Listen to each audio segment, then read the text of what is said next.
Get down on that thing. Mm-hmm. She. Oh fuck! There's got to be something. She spawn on my dork till I bark. So spawn. I'm wondering. Yeah, see, because I'm wondering about something like that. I'm wondering if she's like. Okay, she pod on my cast till I spawn a dork. Like something okay. I like that. Something like that. Something like that. There's got to be a She could be she spawn on my dork till I podcast. That's pretty good. I like that very much. That's good. Yeah. She drag on my age till she drag on my age till I Dorkspawn.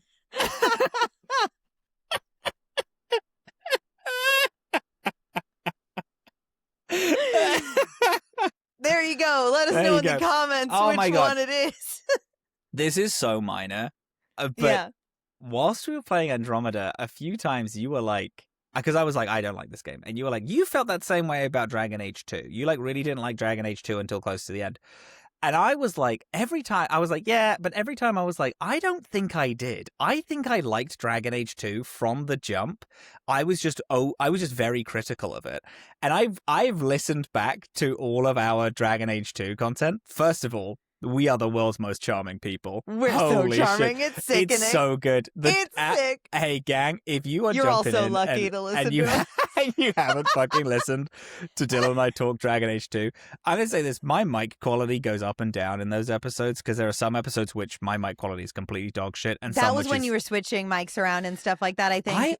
I also am generally not good at mic quality things. Like, I have a really good setup, but you do. It's the way I speak makes recording difficult because I don't like being too far away from the mic because I'm like, oh my god, you can't. I also spend so much time on Discord playing video games and whatnot that Discord has a different pickup system to how we record. So sometimes people are like, I can't hear you on Discord. So then I turn up my mic and it ruins my mic quality. And interesting. I also have the mic like over my mouth because I like talking into it, like into the mic, which I know you're not supposed to do, which is a thing which we were. I think it was the Expedition 33 episode that we did with Elliot, where Elliot was like, you need to move your mic further away from your face when you talk to us on this. Because Elliot and I exclusively talk in phone calls. And he doesn't really talk to me over microphone at all. Right, because he was like, you're getting a lot of plosives, like a lot of P's are like really blowing the mic occasionally. And that's because the mic is too high. You need it lower physically next to your mouth. And I was like, oh, fascinating. I didn't know that was a thing. Anyway. I actually didn't know I liked Dragon Age 2 from literally day one. I was just very critical of it. Yeah. But I never didn't like it. I just think the combat is bad, which I will stand by. The combat D2 is bad. Yeah, we all agree on that. Yeah, I think. But oh boy. I mean, I from day one is like the characters in this are the best shit ever. And I stand by it. I was just about to be excited about Sebastian Vale again. You're fine. Please. No, it's okay. It's just like I think, you know, just to not to dwell too much on Andromeda, I think that Andromeda had a lot of, I think I kept drawing back to Dragon Age 2 because it had good writing in the individual characters and in their relationships and stuff like that. But it was in this world that was too big for you to care about that. Like it was and just it was too... and it was and so and it the most magical trick that Dragon Age 2 does is it locks you in Kirkwall. It locks you, and it makes Kirkwall the best city, the best IMO, the best setting that Dragon Age has is exclusively the city of Kirkwall. Because again, you know those streets. I love her getting locked in to one place and being like, learn every ounce of this. I'm going to tell you a quest location, and without looking at the map, you're going to be able to find it. You will know go to this bar. I know how to get to that bar. That's fine. That is good. That's my bar. Oh my god. Oh my god, the Hangman. I know where my best friend sits at that bar. I know. Oh like my it's God, like what a fucking game. I know. It really, if I had a wish, like a video game themed wish, I'd be like, remake Dragon Remaster. Age 2, remaster Yeah. Dragon Age 2 with just, Yeah. I don't need anything else. I like literally don't touch it. Don't change Give the writing. me, Don't change give the me story. like Veilguard graphics. I'm into that. I think it's a very beautiful game. Oh, it's beautiful. Oh God. I'd take Veilguard graphics. I'd probably take a little bit of the Veilguard combat system. I don't mind the combat system too. in Veilguard. Oh, And I'm absolutely. like, That's and then yeah. EA, get your fucking hands off my game after that. Yeah. I don't want new voice actors. I don't want new story. You could even say, do you want a whole new act? We can make this whole DLC. No, get your fucking hands off I don't want it. I don't. Hands I up. absolutely Test don't is want it. over. Give me new graphics. Give me a new combat system. And then That's it. DA2 remastered will be literally the best game of the whole franchise. Oh my God. One of the best RPGs the thing is, ever. I'm coming. It's like I'm getting so flooded right now. The thing is, I'm coming right now. Yeah. Whoa, sorry. My phone just did a flash flood warning. Oh, yeah, it's me. Yeah, because I'm coming. Oh my God. I'm coming right now.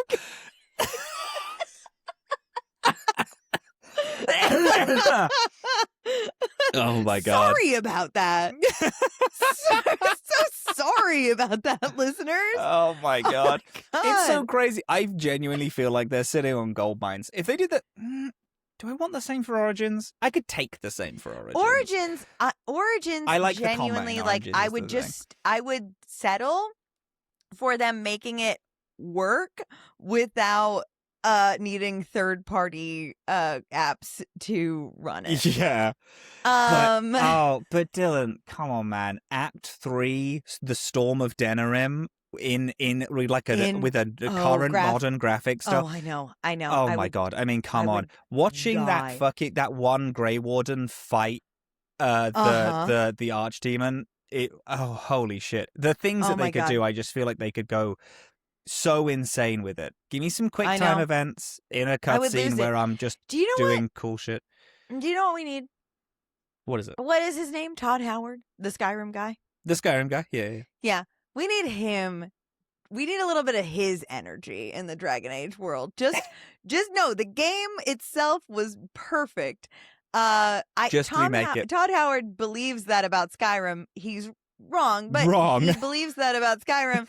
We need that energy pointed at Dragon Age. No, it was perfect. Just give it a new coat of paint, re-releasing it in better condition. Give me Dragon Age 2 VR. Let me sit in Kirkwall. Let me get mugged in VR in Kirkwall. I'll fucking take it.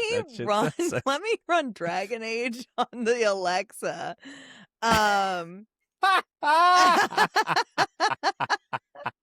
Let me play Dragon Age on my GE fridge. God, you love the tidbit that you can play Skyrim on an Alexa. I do. I straight up think you've brought that up like 3 times in the past couple weeks. I do. I love it. And the thing is that it's literally the only reason I years ago bought an Alexa Mini or whatever it was because I straight up, I was like, well, I need a speaker. Yeah. And what if on that speaker... I never had an Alexa. I had a Google Home for a bit. They freak me out, though. I don't I don't use it anymore. I used to like it more, and I had a friend whose whole house was set up so it's like, turn on the lights, dim to this, open the blinds, and all that. I'm like, that's pretty cute. It's a cool concept. I think that's really fun. But nowadays, I genuinely feel like we shouldn't. No, we can't because yeah. Well, that's the thing. When we moved in here, the previous tenants of this place had the place completely Google homed.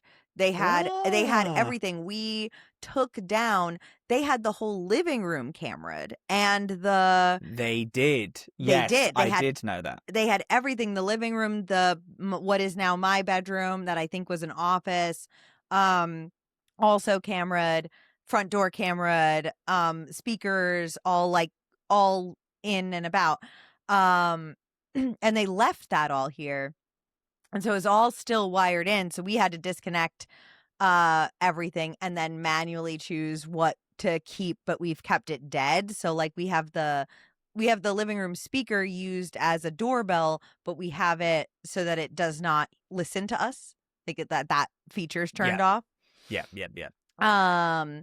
And but yeah, it like once you like put it under the like years ago, that didn't seem too freaky. That seemed like a cool little innovation. And now with like the lens of how tech is being used, it's just sort of like it's way too much. It's so creepy. No. I mean, it's like Pokemon Go like sold all of the users' information, all of their for, like... data. Yeah, I know. Oh my god, evil. They sold all of Ingress's data. And you know what? Those 5 people inside of their house, that really does matter, yeah? Look. It really filled out the space there. Yeah, does it count? Can we do a dork on Ingress if I get you to play it for a... No, because you've tried to get me to play it and it sucks, dude. It sucks. It sucks. It's so boring. I know. Pokemon Go, now. I literally think a week and a half ago had a Times Square shut down all of the ads on Times Square to do one giant Mewtwo catch. Ingress could never do that. Well, Ingress in its heyday did do that kind of shit. When it was pre-Pokemon Go, it did do that kind of shit. They will never again. It's not. Sure. It hasn't been for many years. Yeah. They're doing a Pikmin one, which is another Nintendo property. Mm-hmm. Which, I mean, going from Pokemon to Pikmin, it's like, come on, I know they're not going to get the same universal. There's other stuff. There's other stuff we could do. Yeah. I miss mobile games. I re-downloaded. Oh, so big Final Fantasy fan, as everyone knows. Final Fantasy Dissidia is like a fighting game, Final Fantasy fighting game that I used to love on the PlayStation Vita, little handheld console. They recently made a mobile version of it that I downloaded. It's exclusively online. The world's most predatory thing. You cannot play a match of this fighting game without watching an ad unless you spend $12 on the Battle Pass. And obviously I did within like 20 minutes. I was like, I'm not watching another ad. I'll just buy the Battle Pass. Yeah. And then it was the world's most predatory thing ever. So even though I still have paid for it, I don't use it anymore. But it got me back in the mood for Honkai Star Rail. Do you remember my Honkai Star Rail? Do you remember my Honkai phase where I played it every day for literally the first year that game was out? I re-downloaded it. Man, that game fucks. It's fun as hell. Again, very predatory. I have spent $20 on it already. I've had it re-downloaded for like 4 days. I have very, very bad kind of financial intelligence when it comes to video games. Look, I get got all the time. Yeah. I am so bad at it. The Steam summer sale was on. And I think I bought 6 games that I have not remotely touched. But I got them all because they were like, hey, look, all of these games normally would be like $120 and they're like $30. And it's like, obviously I'm buying those games. Are you kidding me? And I had to continuously hold myself back from buying more. I'm a big gamer fan over here. Are you? Oh my God. You? Me? No, not really. You? This is very minor. I'm trying to become a film guy. We're having a long. We're on a long zero talk here, and I'm actually a fan of it. No, it's fine. Hey, for the people at home, you understand the deal if you're a long-time listener. Dillin and I have not spoken in a minute. Yeah. You're we just also here for had the ride. We had a 45-minute pre-recording chat, and now we're talking. And now we are still catching up. It turns out we hit record and we're not done. So deal. Trying to become a film guy.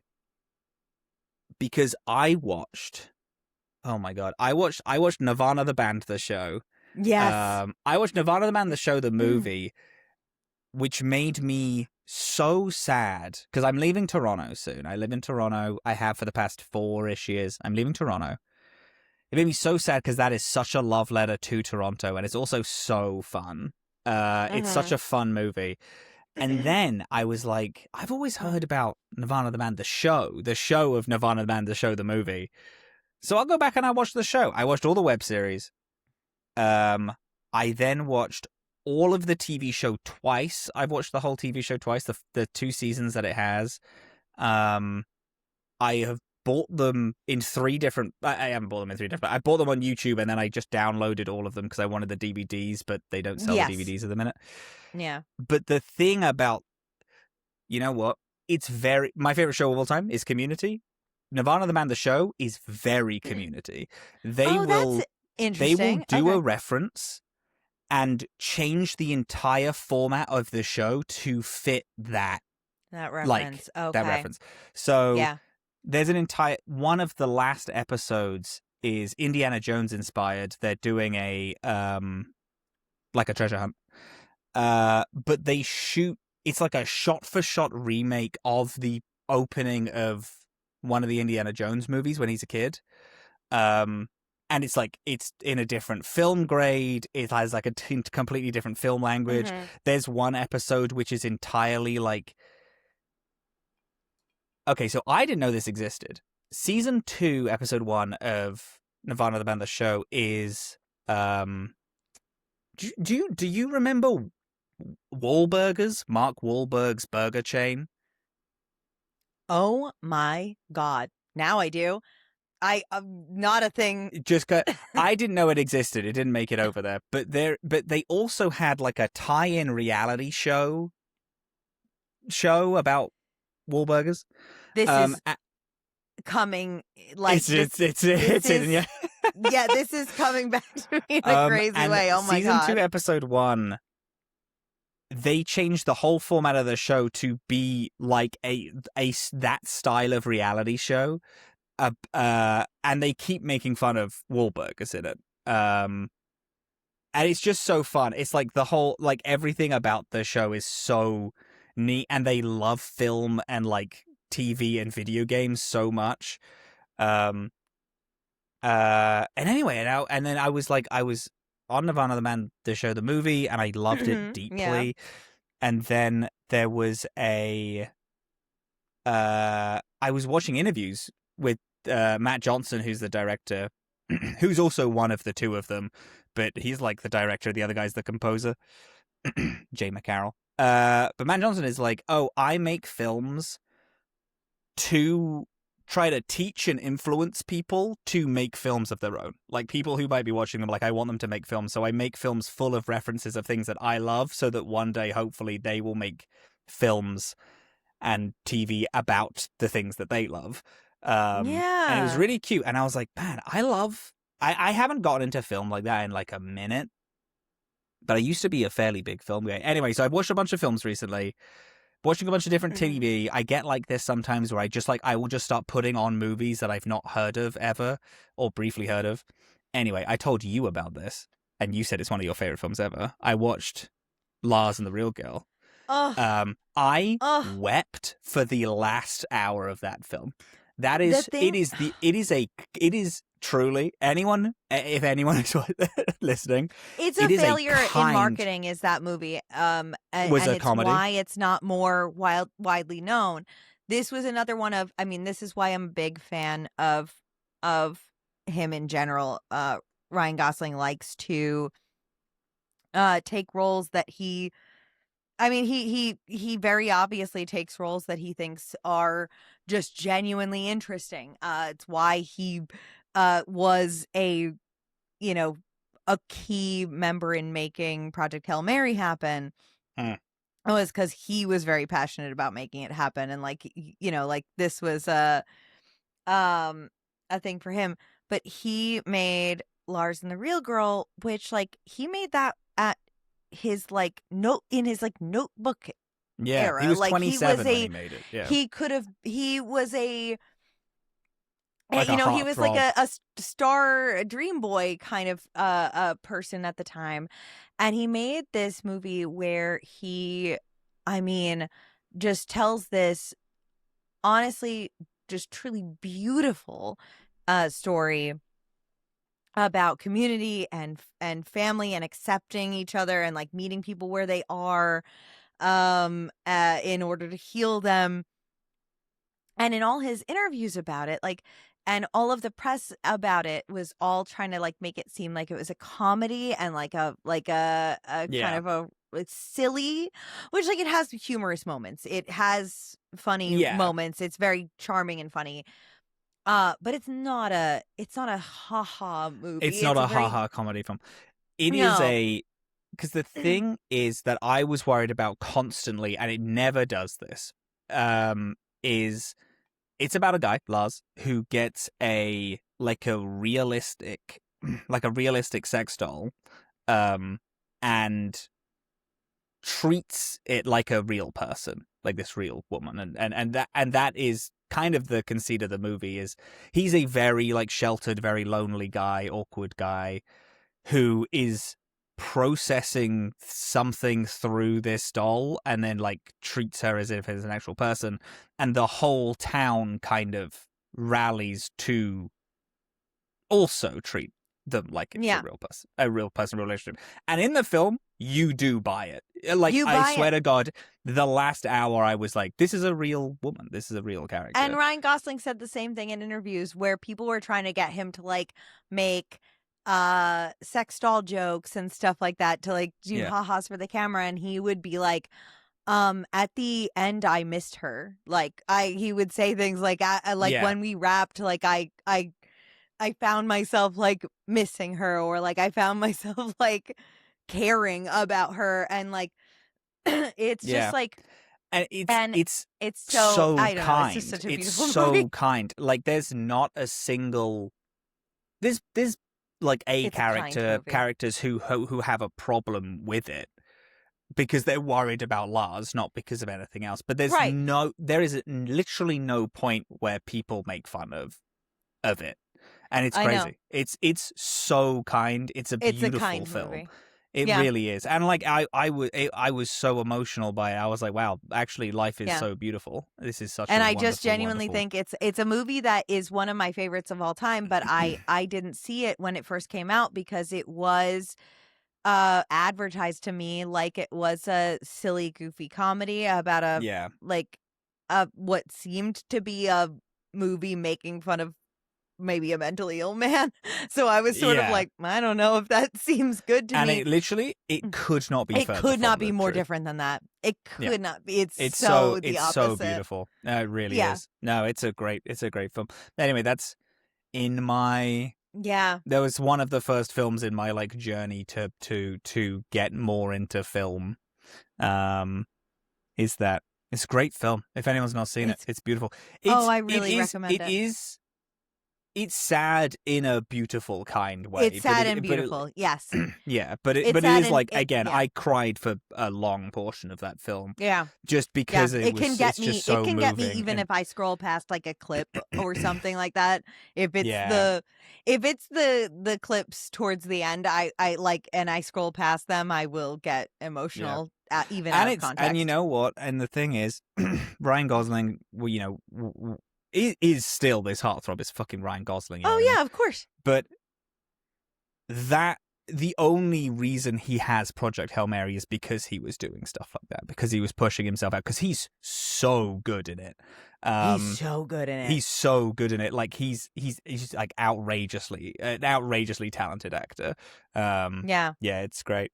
Haley refuses to watch it because they're like, I can't watch like squishy Ryan Gosling. I'm gonna go insane. And I was like, yeah, I get it, because I went insane about it. I went insane. He's so fucking cute. He's so cute. He is cute. I know. Yeah, I know. Oh dear. Wow. Oh, anyway, beautiful. Anyway, well, what a nice chat. Okay, well, thanks, gang. Nice chat. I think we're ready. I think we can do this now.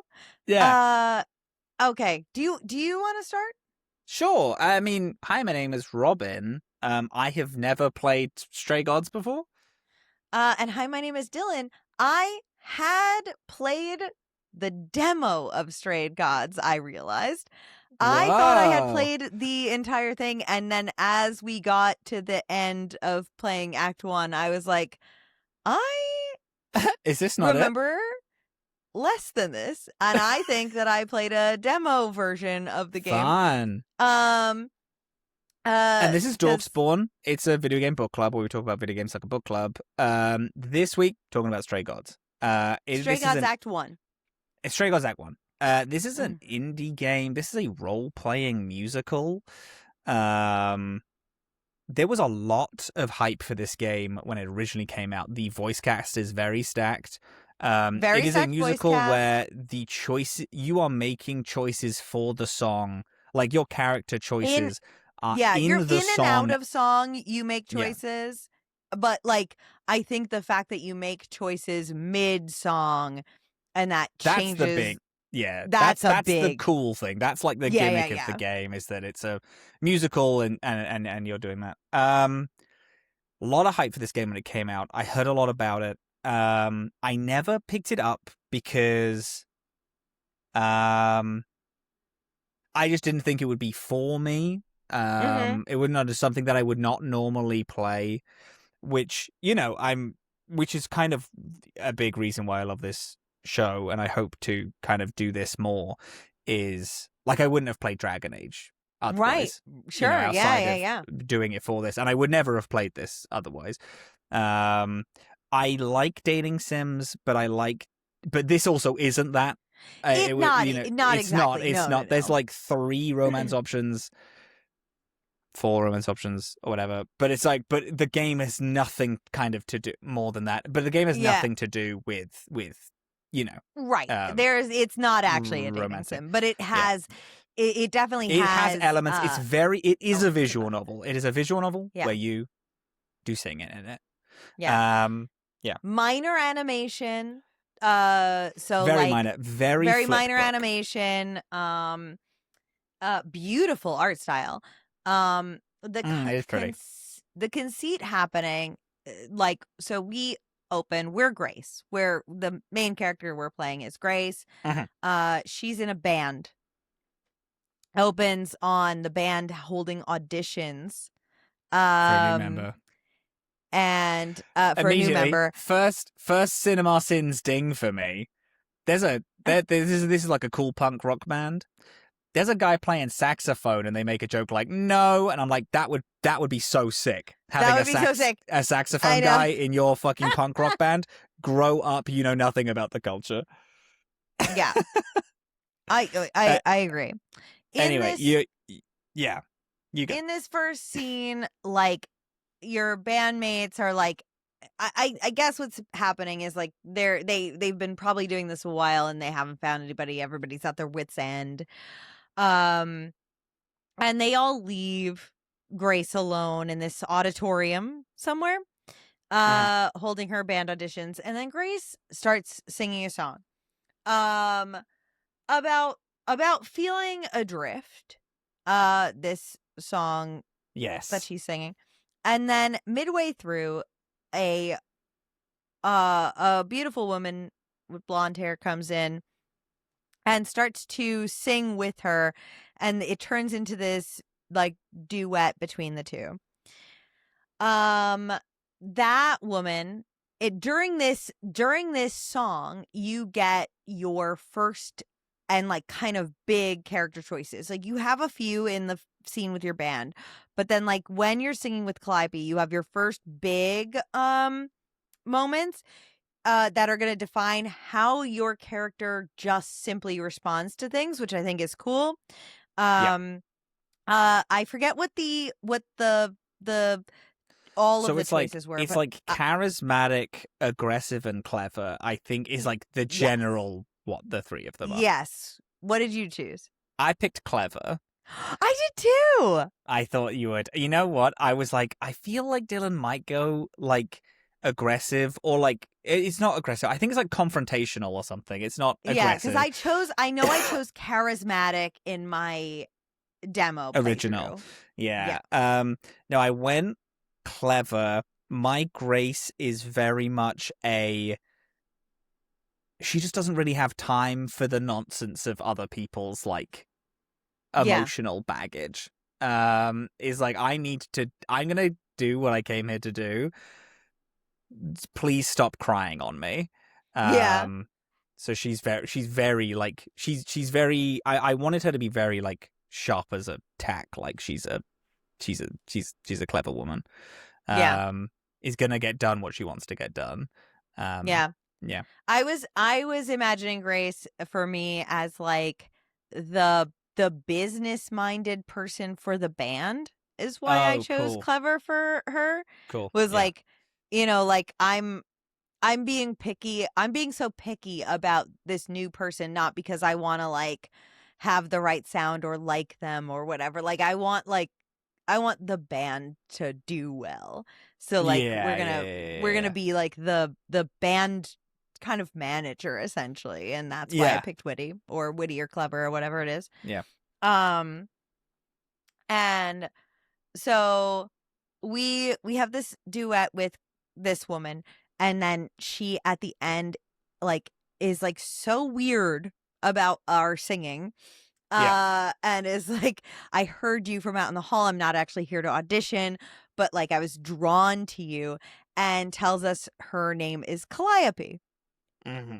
And that is how we get introduced to the sort of like what is going to be the ongoing Greek gods theme of this game. And then we go home to our apartment.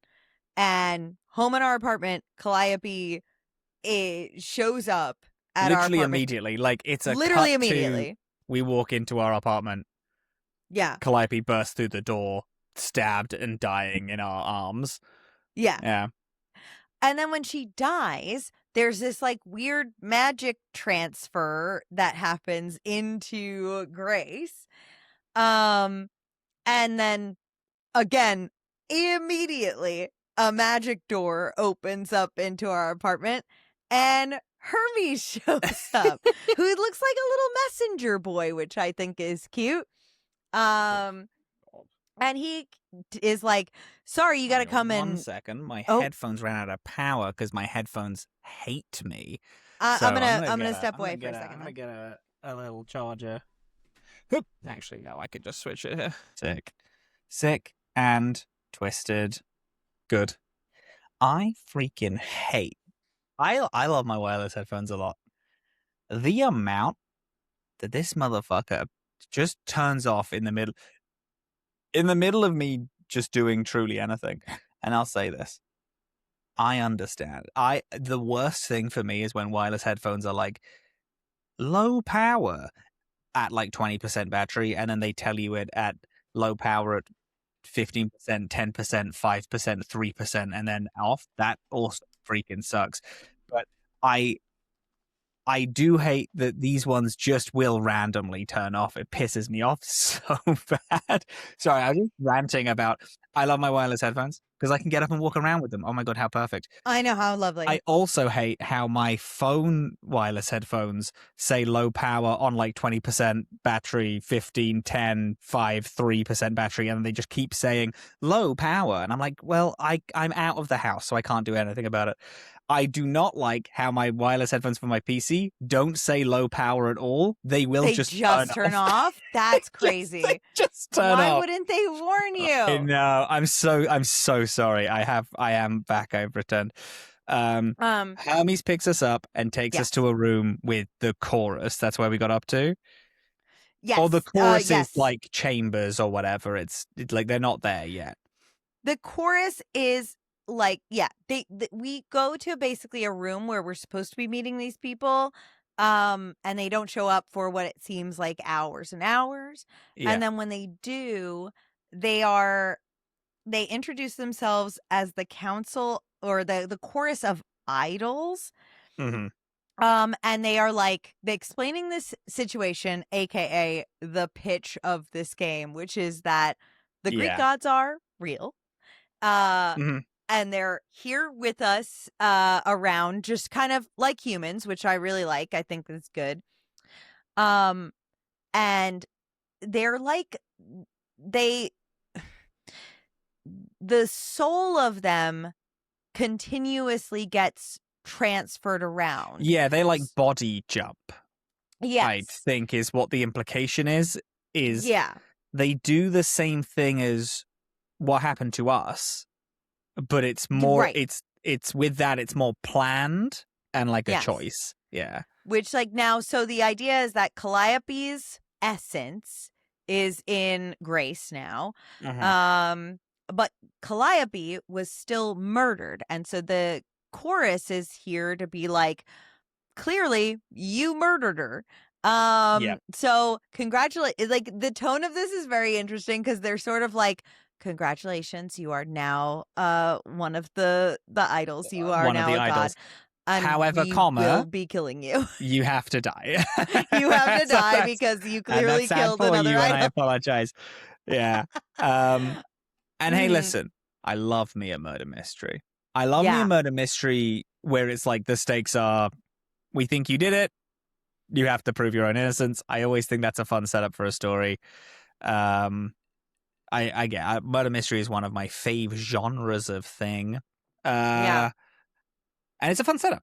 It's a fun setup to us to a Right, tale. because they agree after another couple of songs and some things and some clear dissonance between some of the chorus. So it's Athena, Apollo, Persephone, and Aphrodite. and Aphrodite. Everyone is in agreement except for Apollo, who is the one that says, no, I don't think this is good. And then because the chorus has to be unanimous, they were like, fine, we won't kill you. You have to prove your innocence, though. Yes, by determining who actually did it. Who actually did it. You have 1 week to do so. If you do not, then we will just kill you anyway. Which is very, very, very interesting. You go back to your apartment. Hang on one second. Hang on. I have to pull this up because it's so exciting to me. Yes. Okay. So you go back to your apartment where you have a roommate, apparently. Yes, Freddie, who's one of the members of your band.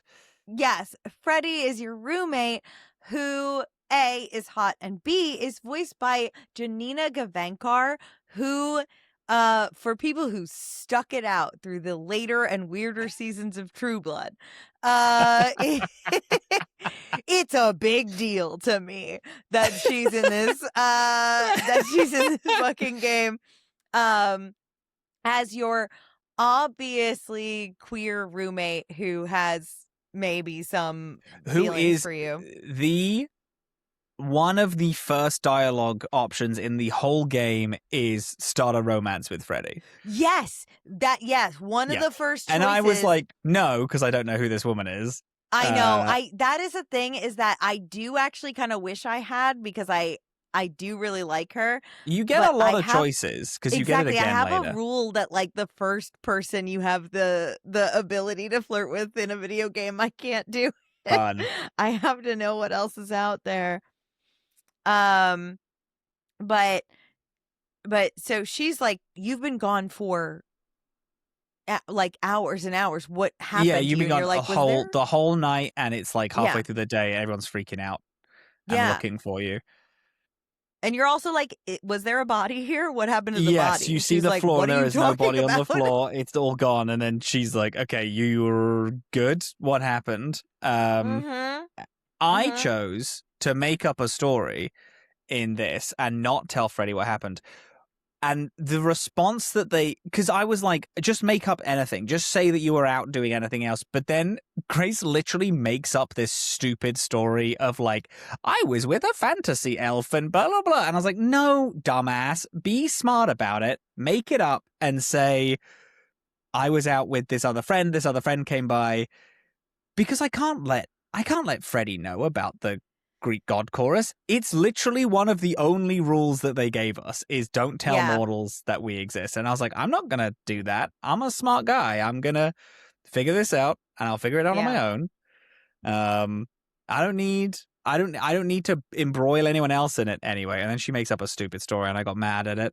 I evaded, I think it was. I think I evaded the topic or something like that. Yeah. But ultimately, though, this doesn't matter because somebody walks in and just starts going through your drawers, and this is a guy in like this like very sharp suit with these big goat ram horns. Yeah.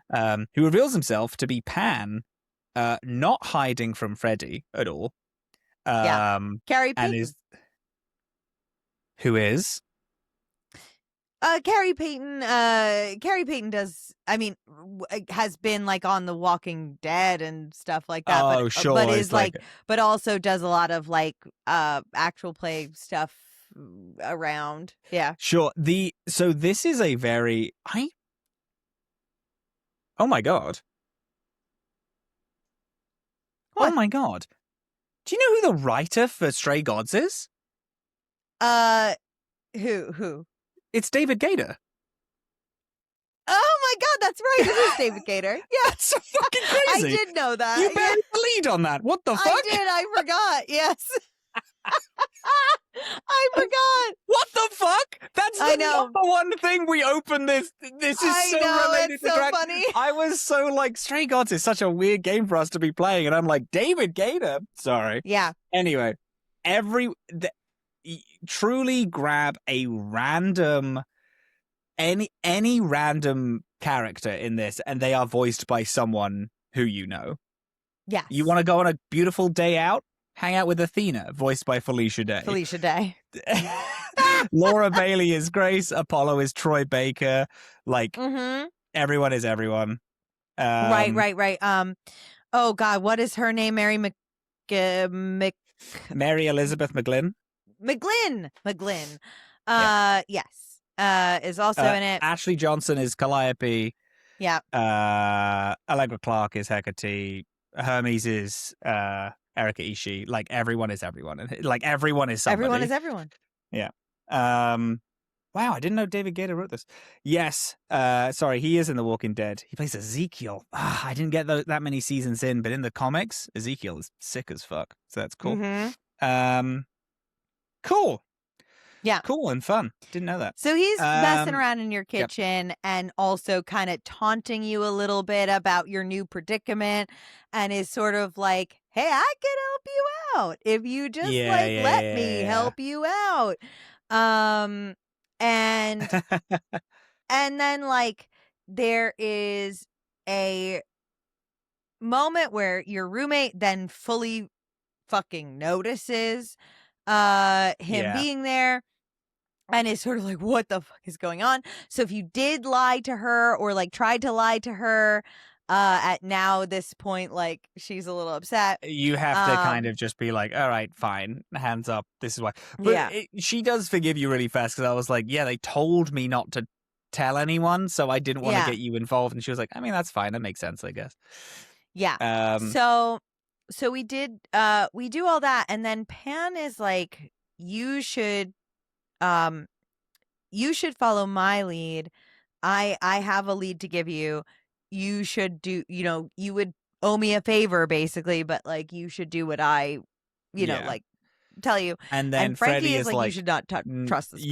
You should not do this. We can figure it out. Like, we can do this together. We don't need to get more embroiled in God stuff.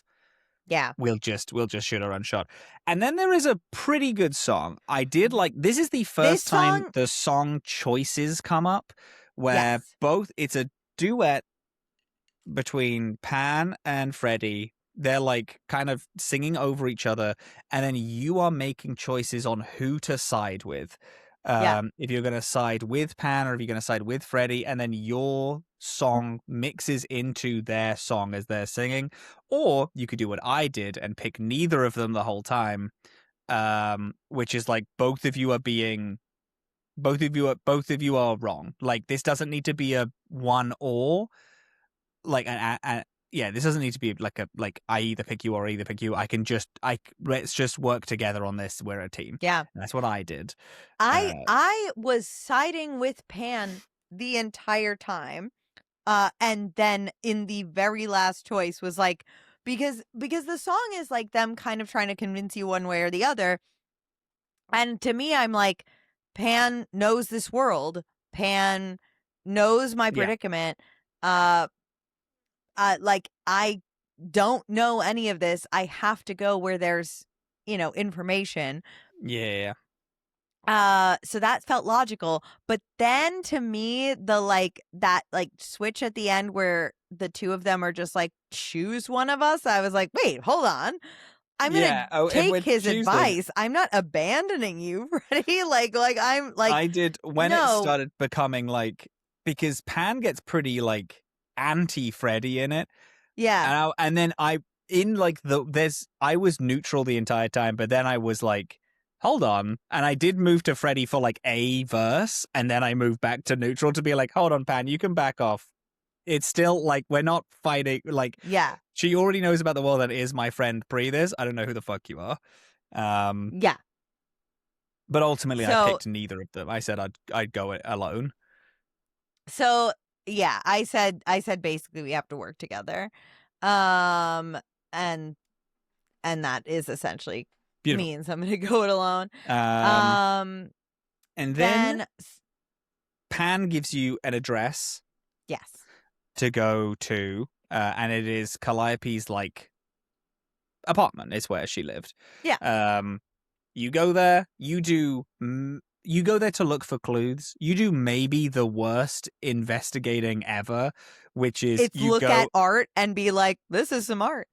Look at art and then look at every instrument individually, and I'm like, we're here to look at a murder scene. This is the worst anyone's ever done, I think. I know. That was very funny. It's weird. And then you go upstairs and you find Apollo sulking around in a destroyed room. Yeah. Apollo voiced by Troy Baker, which is pretty fun. I knew I recognized his voice like the whole time I was playing it, and then I had to Google it because I was like, it's pissing me off that I can't figure out who this voice is, and it is Apollo. Playing the world's wettest, most pathetic man. Cannot stand him. Cannot stand Apollo in this. He's like too loser pathetic for me to enjoy, which I know is a weird sentence. Because this is also how, I don't know if you know Serenity, who GM's Tragedy of Theologian. Yeah. Serenity also plays Apollo like that, like this, in her Greek Gods D&D campaign, which I think is really funny. It's just a sad, sulking, pathetic wet boy. Such a loser. And then we have a song. Oh, do we have a? No, we don't have a song here. Yes, we do a song with Apollo, the Phantom Pain song about like something missing that's still hurting you. Oh, sure. I was just so belligerent to this guy because he's so like, I know the future, but I can't say it. And I'm like, don't then. Fuck off. I was like, don't tell me then. Go away. Like, do if you're not going to be useful, leave. Get out of here. Because he keeps saying that he's not going to help, but he wants to help. And I'm like, then help. And he's like, oh, but I can't. And I'm like, yes, you can. Just help me. And then he's like, oh, but I can't tell you the future. Because if I tell you the future, then fate gets locked in place. I'm like, okay, don't tell me the future. Look around, shuffle some papers. I'm so sick of you being this pathetic. Like, stop hanging around me like a fucking loose dog. Like, do something. Guy pissed me off. I do not like Apollo in this. I know. A guy is such a loser. But he says that it is weird that Pan helped us. He shouldn't have done that, he says. He shouldn't have done that, or it's not like him to help. So that's interesting. So I wrote that down because it's a murder mystery. And I was like, interesting. Good to know.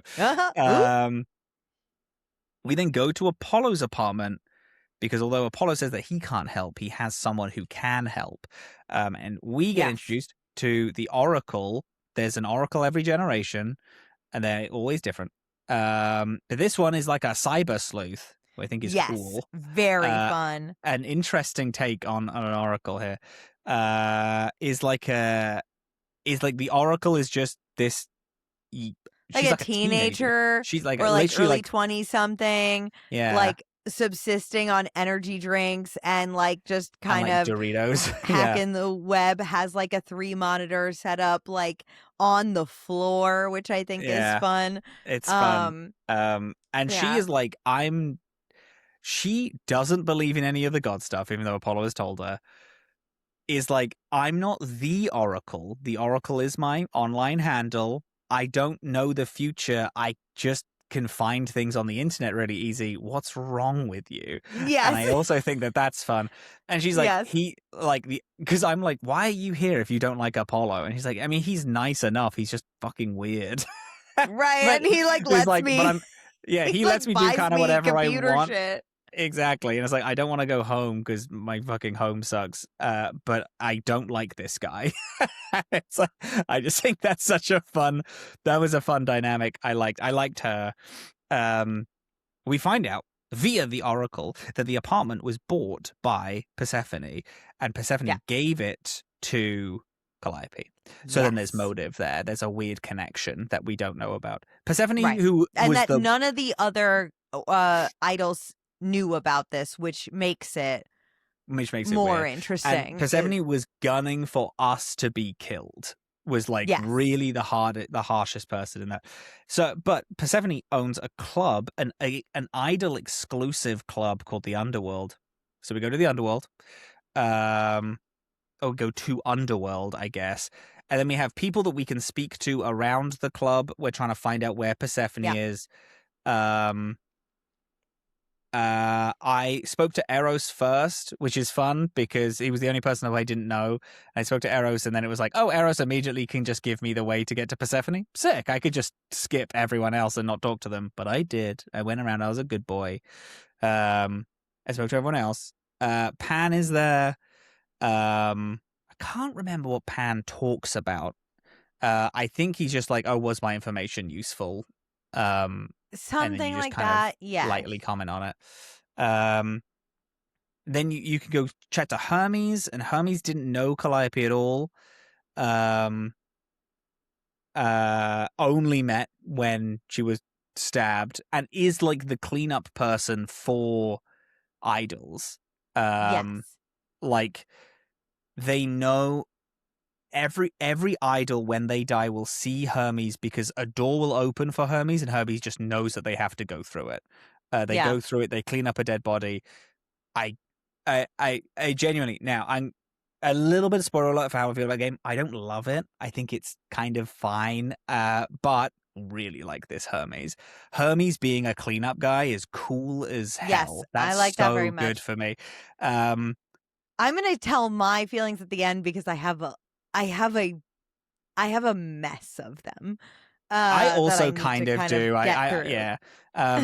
Apparently, the previous Hermes was a friend of this current Hermes, but killed himself in front of the other Hermes, which is how this current one has the power. And I'm like, woof, that's tough, buddy. I know That kind of sucks.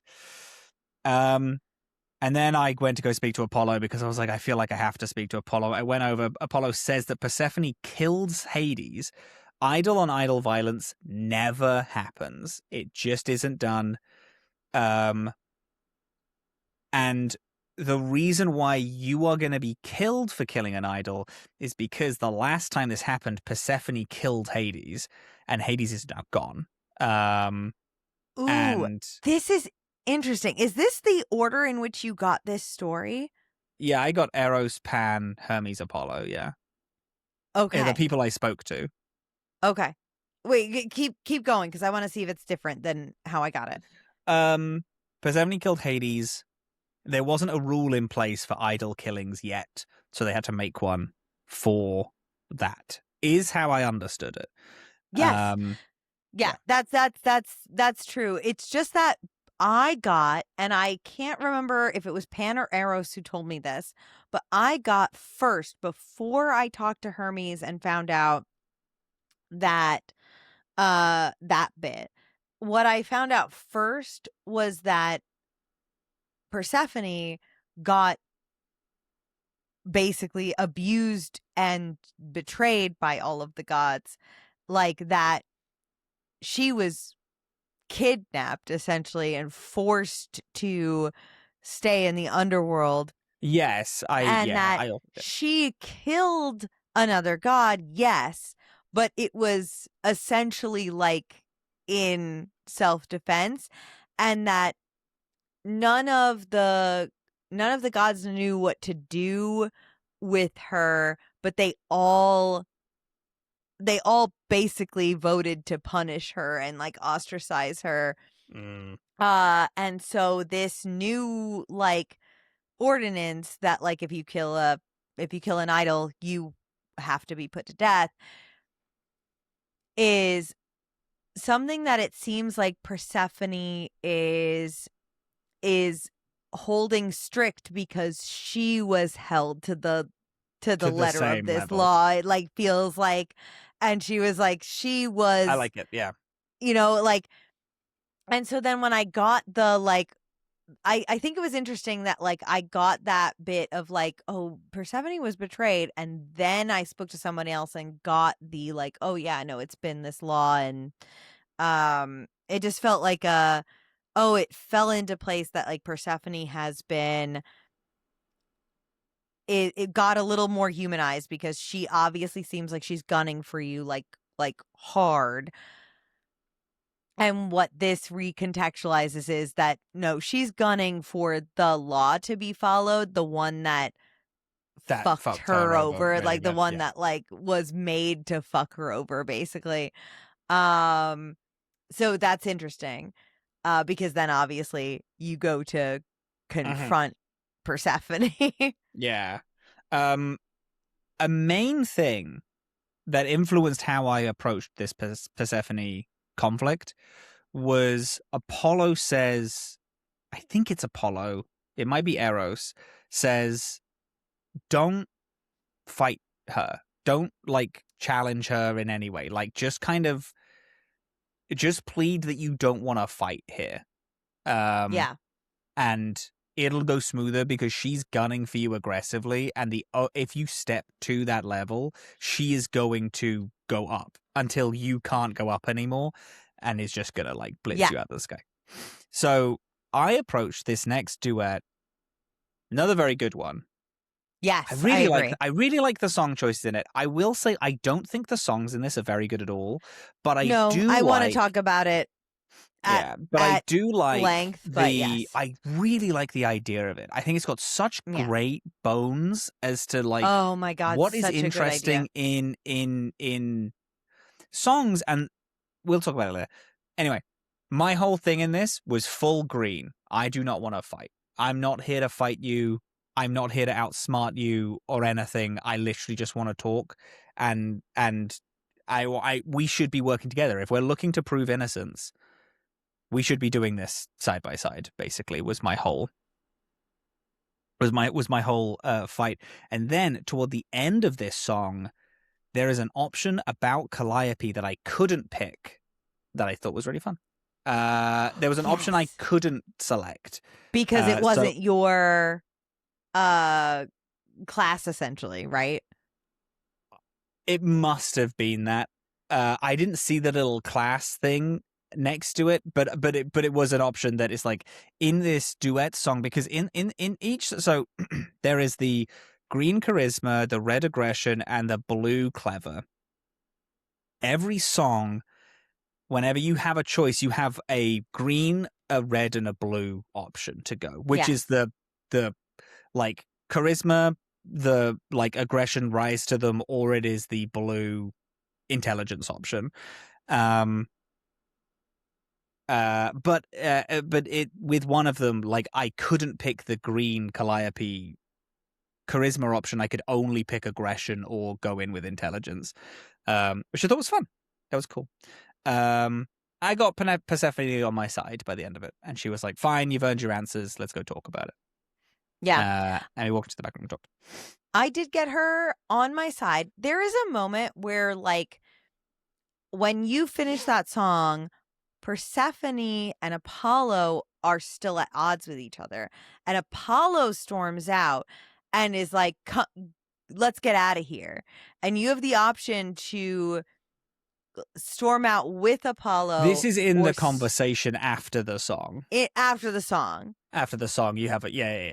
Yeah. And so I'm wondering if you stayed with Persephone or if you left with Apollo. I stayed with Persephone. I did too. Because I hate Apollo. Nice. Oh yeah, obviously you hate Apollo. See, I like him. I like a sad, pathetic man so much. Yeah. But yes. Well, so the thing is, so you have this whole conversation afterward, this earned answers conversation where Persephone like gets real with you. Persephone says that she's the one who destroyed the apartment looking for answers after it happened. Oh, that's right. Yes, she does say that. Yeah. She was close with Calliope, but they haven't spoken in like years because Calliope is a very angry woman. She is a very reactionary, like hated all the gods, didn't do anything that they like said or wanted, and was like very anti them. And originally, like, I think it was Persephone and Calliope like found truce in that because neither of them liked it. But then Calliope was against Persephone at the end, and then they got into a big fight and they hadn't spoken. But Persephone did give Calliope a house just free of charge, nothing in return. And then it is questioned that Athena is the villain, and I kept fighting. Yes, that is the case. I was like, no, we have to have her as a suspect. But Persephone is so anti that cause. Yes. Persephone, Apollo have a big fight. Pick one of them. Apollo again is a kind of a sad sack of shit, but gets really real world angry and like is big like storm, power of the sun god, screaming. And Persephone's like, this is who you actually are. Like, you're not this like pathetic little guy. You're an angry, vengeful man. And I picked Persephone to stay with because Apollo's not helping me. Like, I need to get to the bottom of this. Apollo has said several times, I can't help you. And it's like, okay, if you can't help me, I'm going to stay with a woman who does want to help me then. It's easier. Yeah, woman who does want to help you. And also, honestly, misunderstood woman anytime. Like, every time. She hasn't done anything wrong. And that's right. The like, thing. Yeah, it's just so clear that, like, there's more to her story and, like, that her experience of these people is more complicated than Apollo's, and so I'm just like, yeah, absolutely. And it's like if it's just like she just seems like, I know that she's very pro Athena, and it's like Athena would never do this, but it's like, yeah, but you're at least like talking to me about stuff and like giving me actual information. Like, I'm very new to this world. I don't know anything. Apollo isn't helping and is also seemingly more pro-god than you are, even though you're very pro-Athena. I don't know, it's a whole thing. But I was like, I'm staying with Persephone. I feel like she is the only one who's actually going to give me some answers here. Yeah. Yeah. So that was Act 1 of Stray Gods. That's Act 1. Talk to me about your complicated feelings. So my complicated feelings are this. I think this game is... I genuinely think it's so good. I think that it has great it is pretty good writing. It's got like a good amount of choice based trees. Like, there are things that I know that we made that I can tell are things that are going to cascade into the rest of the game. Like I can see it already in my head, and there's so many of them. The choice trees within the songs are also really interesting. And the amount that you can change like characters mid-song is really cool. Also really big fan of the fact that this Greek mythos that they're working on is not a one-to-one Greek mythos. They've kind of introduced the idea that like some of what we know about Greek mythology may not be 100% accurate. Yeah. Giving them, but I also like that it's like, it doesn't seem to be retelling any old stories. It's like that happened like thousands of years ago. We've had a lot of shit happen to us since then. Yeah. We just kind of blended in with society more. I like the fact it's no longer palace. I like a modern folk. I like the like we're not in palaces anymore. Obviously, we're in office buildings. Right. I like we're able to remain hidden because we keep dying and putting our souls in other people to like live on. Yeah. Yeah. Yeah. I think that's interesting kind of world. Where it gets complicated for me is that the idea of this being a musical is so cool and so ambitious, and unfortunately I don't think that it pulls that off as a musical. And I don't mean that none of the music is good. There are 2 songs in Act 1 that Yeah. I think are actually good. It's just that the songs, and this is, I think, something that is really challenging because obviously, like, I am not saying that I could do better at this, but like, there is something about, I think, the fact that the songs are designed for you to be able to switch verses very quickly, like between different choices.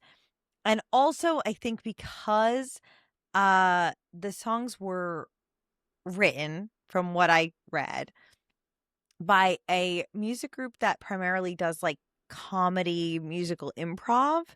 Mhm. Uh so not like musical theater. Like, I don't know. I know there are connections there, but like it's a different ball game. But so none of the songs have the gravitas that any of this, Yeah. like, especially like, like this opening song, this like thing that's supposed to be like full The of I Want song is like it's the longing. I big want, yeah. like, the setting up the character of Grace. There's not a musical theater aspect behind this. Musical theater needs there to be drama, needs there to be like exaggeration of your emotions.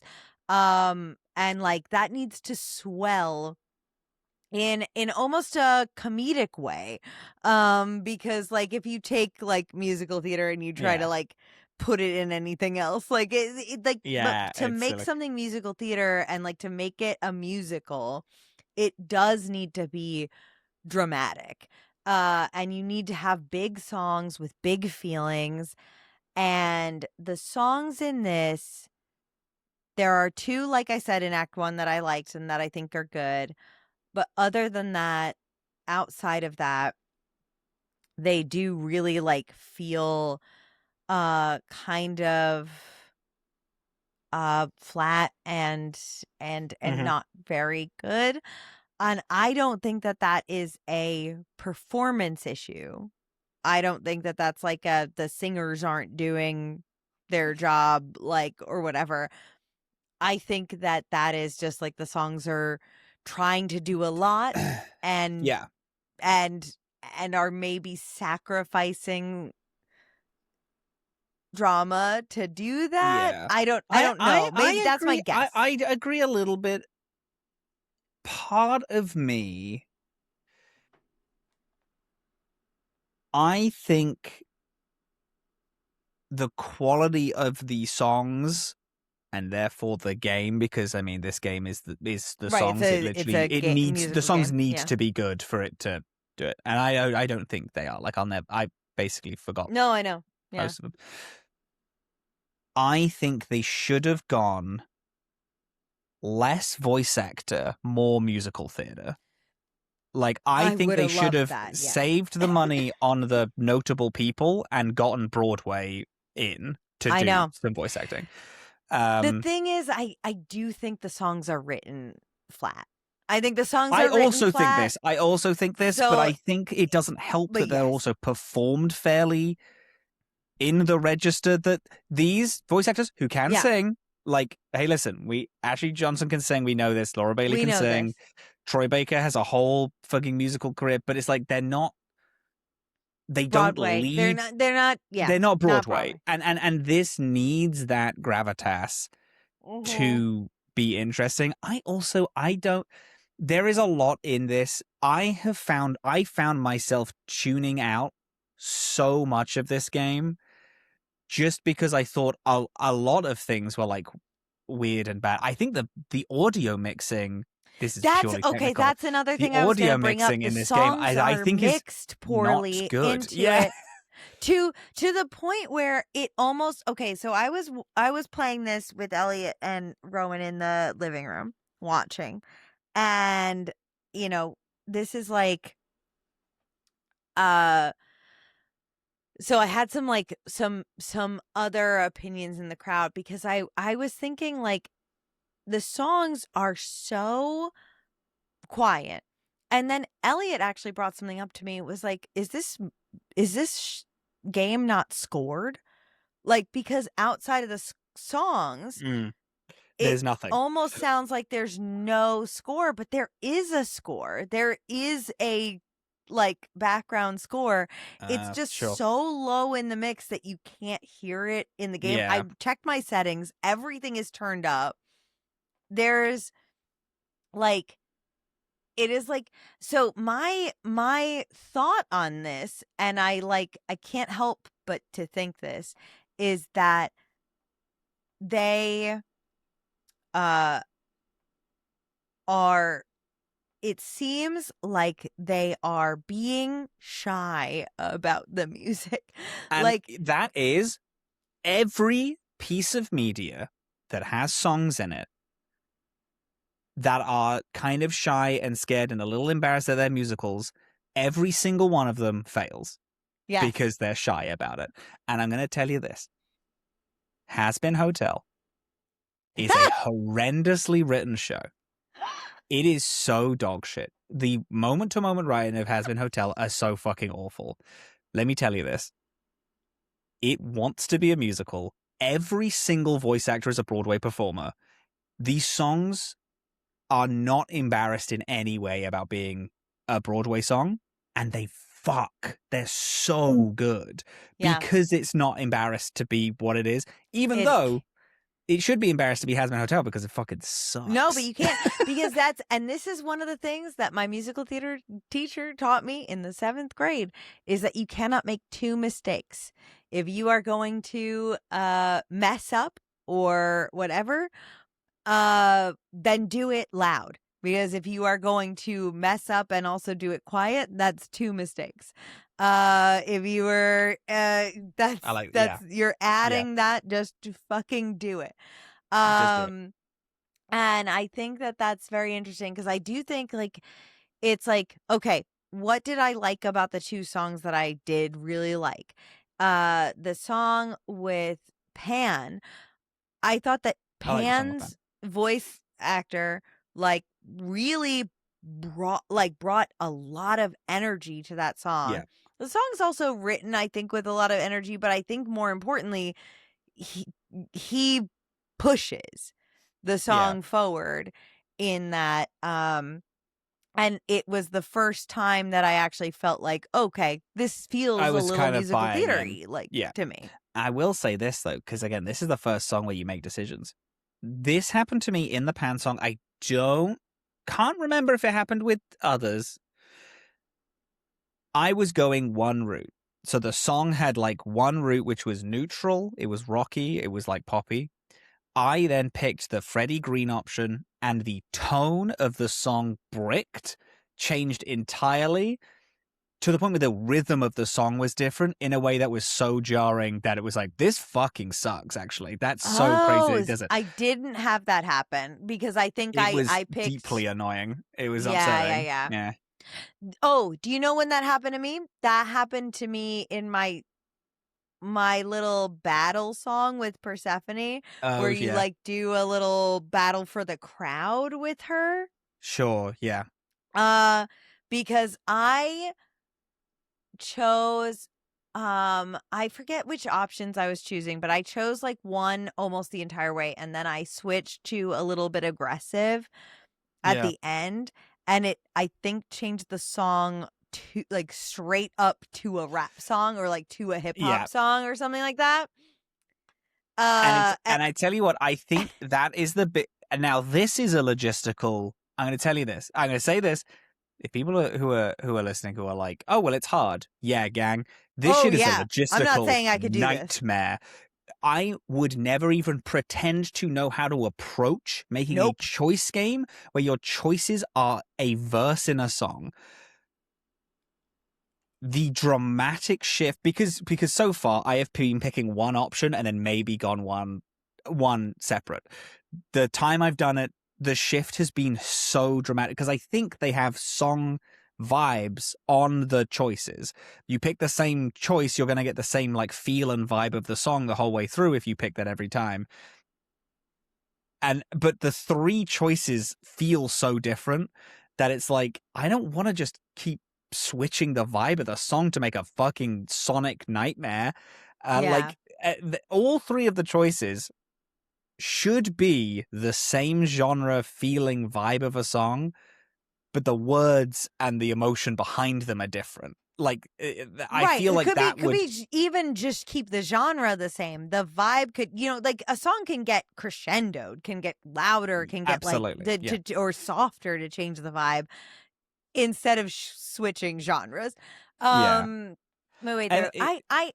I think my thought is that like again, like we both said, we could not do this. I can't I would never in a imagine the million effort years even behind it. question attempt to do it. I do think that because this was an indie project, they probably had the limited funds. If they could, I think that it feels like something that should and can be done really well. And the fact that I think the writing in this game and the choice landscape of this game is amazing. And so I think that this could be done really well. I think that you need musical theater writers and I think you need musical Yeah. theater performers to like really make this land. And like don't get me wrong, like the movies have done it a million times. Like Disney loves to have a voice actor Yeah. and a singer. Like I'm not saying they should do that necessarily, but like you could You like could, and I feel like also the way that the singing in the universe is framed, where this is specifically Grace's power. Like Grace has a right. Oh power yes. We to didn't be mention that. able. We didn't, and that's on me because I have it Yeah, written down. mention that. So the reason why the songs are happening is because Grace has a power in her to get people to say their true feelings through song, Yes. which is why it happens right at the beginning. It's why everyone is singing in the thing, because she's kind of making this weird reality where she's reading the people's true feelings and they're singing them at her and then she's singing them back, like in this duet. So I feel like if you're doing that already, it's fairly justified to have a singing voice be different from the talking voice. I will also say, in terms of quote unquote choice game, yes, you have dialogue options.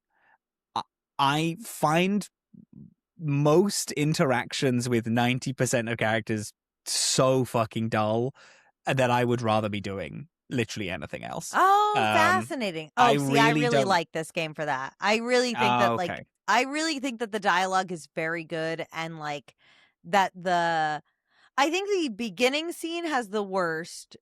But I think that it really Yes. dramatically improves and like I think there's so much Yeah.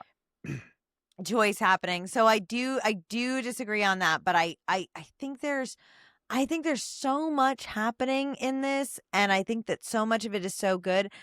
I just think that it's tough because obviously I love I love musicals and I want Yeah. this to be a video game musical, and it is a video game that has music in it, and it Kind of to me is adjacent to not it, a yeah. video game musical because the No. music is It's not very it's not great. musical. It's not it's Yeah. also just like not it's not musical theater. It's not like Yeah. it's not giving me that kind of energy. Yeah. Um Oh, I agree. but I agree on that. interestingly, this is where I deviate, and I don't have experience with the game, so I'm excited to play Act 2 I and really 3. am. I really hope they give us options of where to go. This is a mystery I would like to, and this is a personal thing. I want to be doing some investigative work. In this, you go to like a map screen that is like, it looks like I should be able to choose between multiple places, but it's just one place. And I feel that same with like everything that's like, you get to do multiple things. It's like, I don't though, do I? I do this one thing and it's just like, I'm just doing this one thing. I hope that Act 2 and 3 has a little like, you have to pick one of these two places to go to, and then we're gonna advance the story in some way. I can only imagine that it will do. I hope so. Yeah. Yeah, I'm not bought in yet. The thing is, I think there's a lot in the world that's really interesting. I think that they're kind of doing a lot of stuff that I'm not very interested in. Yeah. I like the setup. I don't love the characters yet.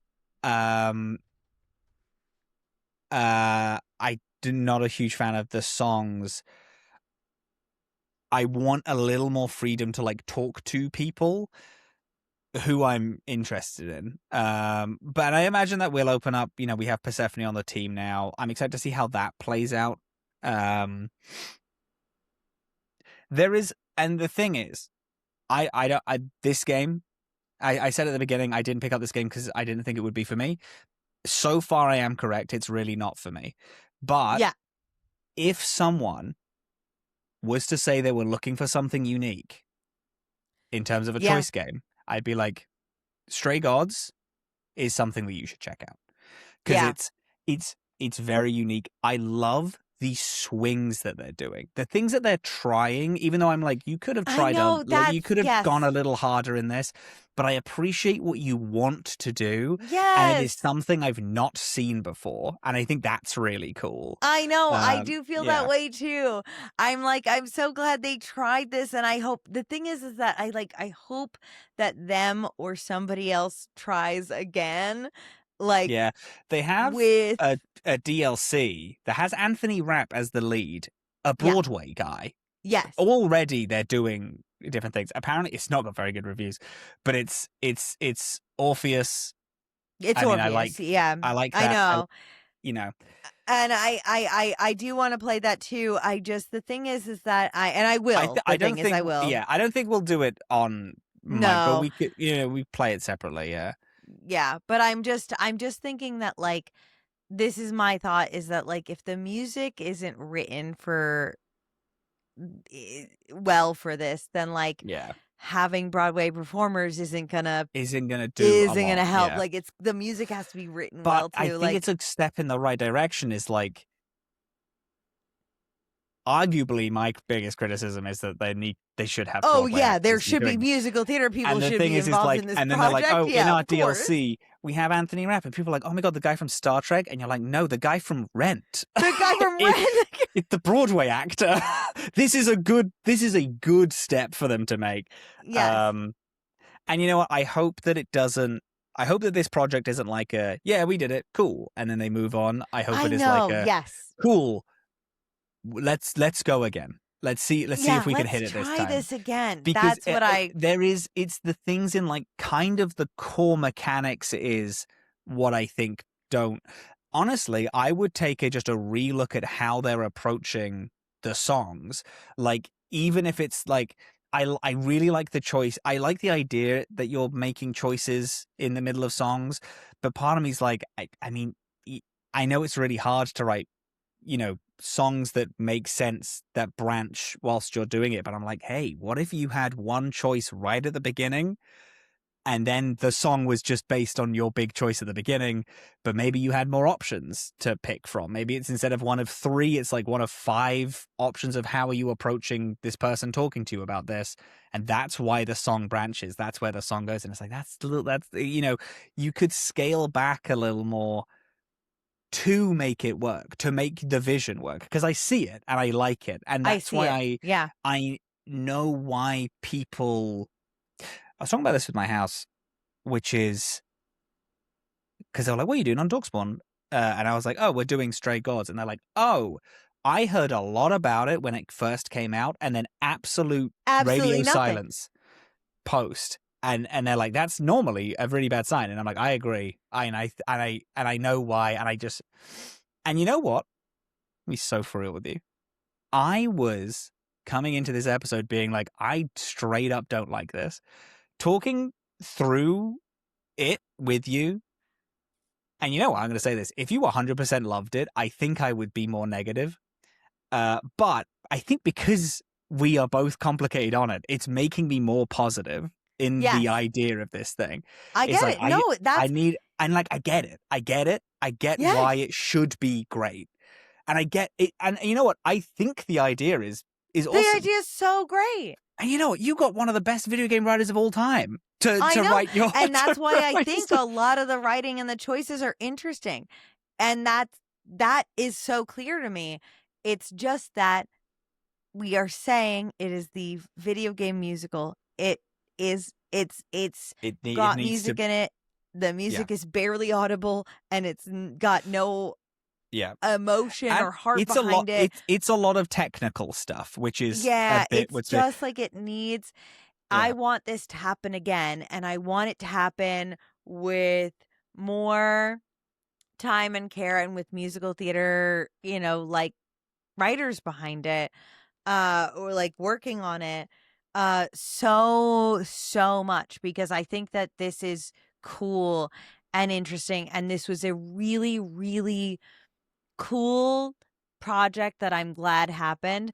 I'm still really glad. I mean, I know we're like already eulogizing it, but like I'm really excited to try the ending and like see how it goes. Yeah. But I do think that like people not talking about it post the release is indicative of the fact that nobody wants to like, engage in criticism of the thing, and also nobody like loved it.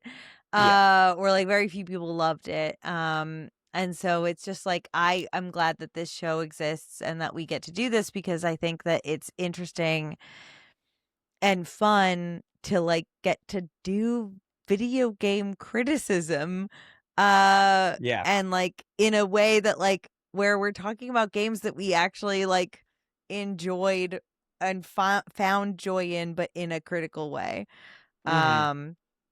And so that's how I feel about this, where I'm like, playing this, I was like, there are parts of it I liked, and the concept made me insanely, overwhelmingly proud.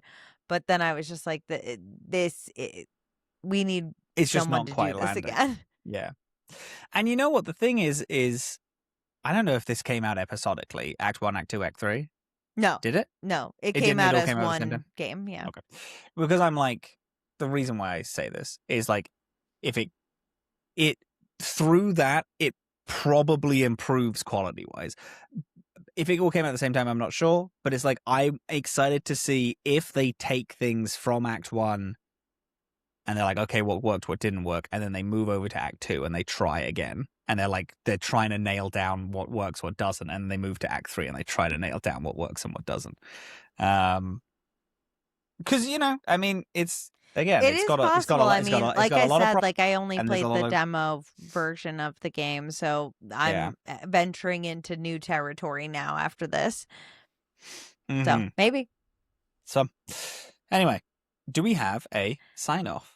I think we do. And I think it's who let the gods out? Who? Who? That's fucking crazy. Stop. Are we doing Act 2 next week? Is that our mission? Act 2 and 3 next week. Both. Sick. Yeah. Act 2 and 3 next week. All right. All right. Dunzo. Who let the